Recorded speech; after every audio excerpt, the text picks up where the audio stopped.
नमस्कार मित्रांनो, आज आम्ही बिकानेरजवळील कर्णीमाता मंदिर इथे आलेलो आहोत।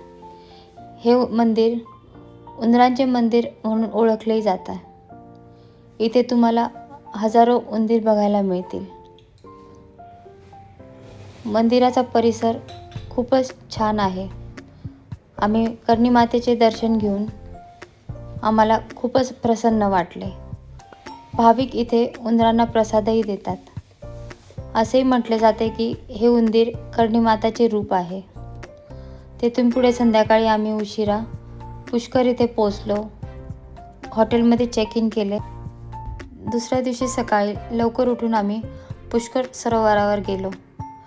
असे म्हटले जाते की पुष्कर सरोवर हे ब्रह्माजीच्या कमळाच्या पाकळीतून निर्माण झालेले सरोवर आहे। सकाळचे वातावरण हे अगदीच मंगलमय आणि मनाला आनंद आणि प्रसन्नता देणारे होते।